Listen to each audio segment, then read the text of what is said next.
Hello and welcome to my channel. So today's video is going to be all about a king, his mistress, her death and black magic. So Sigismund II Augustus of Poland was the son of Sigismund I of Poland and Bona Sforza. He was born on the 1st of August 1520 in Krakow, Poland. In 1543, Sigismund had an arranged marriage to Elizabeth of Austria, the daughter of Ferdinand I, Holy Roman Emperor. But as with most arranged marriages, Sigismund and Elizabeth were unhappy in theirs. Sigismund's parents didn't actually care that he was unhappy in his marriage though, because all they wanted to do was extend their power. So personality-wise, Sigismund was a young man who was full of energy and enthusiasm. He just wished to have fun and he wasn't having this with Elizabeth. But his wish soon came true when he met Barbara Radziwiłł.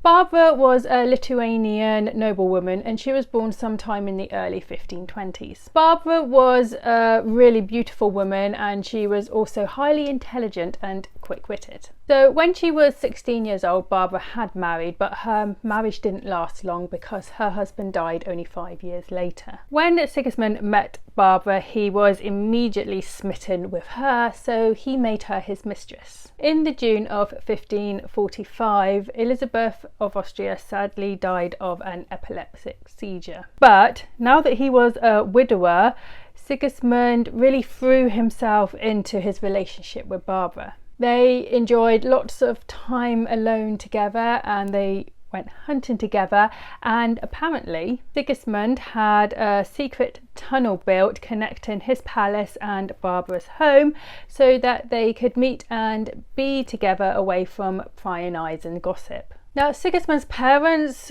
weren't too pleased with his choice of partner. They saw Barbara and her family as fortune hunters, and especially Barbara, who they saw as a manipulative woman of dubious moral fibre. Because he was still young, Bona Sforza wanted Sigismund to remarry and she wanted him to marry one of the daughters of the European monarchies.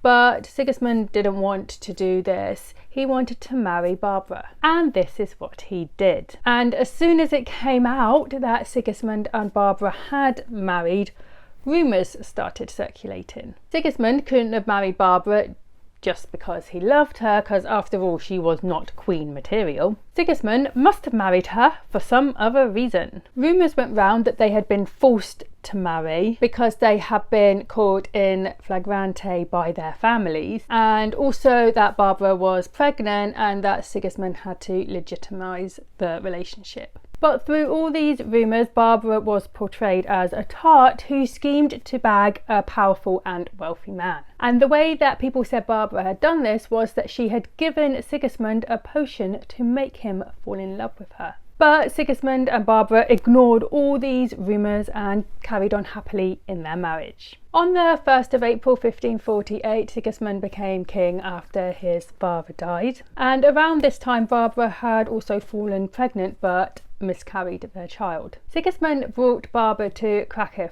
with him, but this caused an uproar on the streets. Members of the Polish government said that Barbara should never be in Krakow, and the nobles called for their marriage to end. They even begged Sigismund on their knees to end his marriage, but all this did was made Sigismund consider abdicating the throne. But he didn't, and Barbara stayed his wife. Barbara was eventually crowned queen, but not until after a lot of hassle.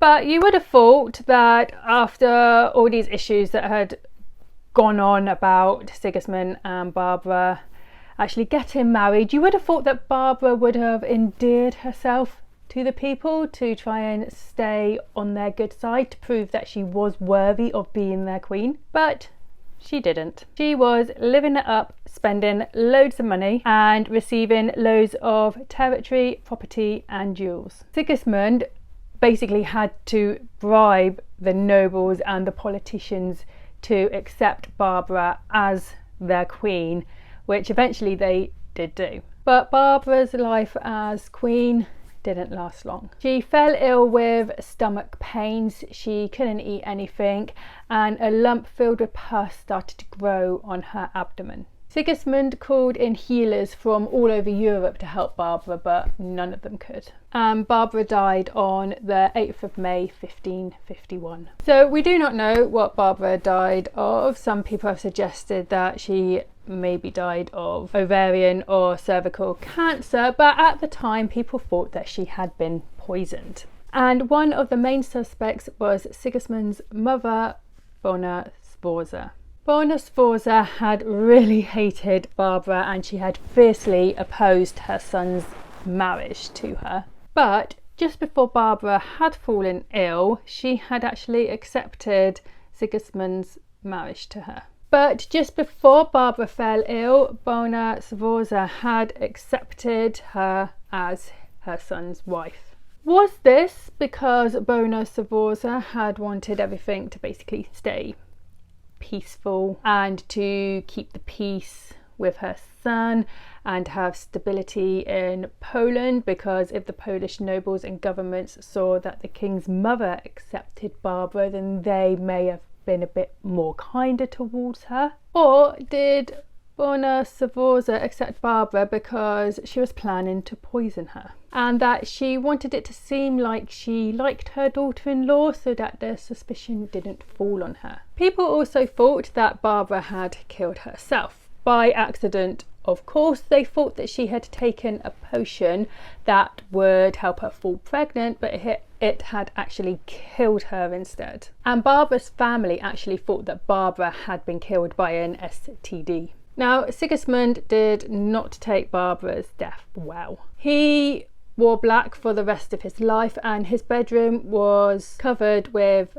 black drapes. He went through the motions of government, but he was not enjoying life. He did actually take loads and loads and loads of lovers to try and get over Barbara. And all of the lovers that he took did actually look like Barbara, but none of them could make him happy. One day he ended up at Barbara's house with the Polish sorcerer Pan Twardowski, who was said to have made a deal with the devil. And according to legend, at Barbara's house they attempted to summon her. The plan was to summon her with the help of a magic mirror. And Pan told Sigismund that when Barbara's spirit did appear in the mirror, that he was not allowed to speak to her spirit or try and touch her spirit. But when Barbara's spirit did appear in the mirror, Sigismund was so overcome with joy that he reached out to try and cuddle her, but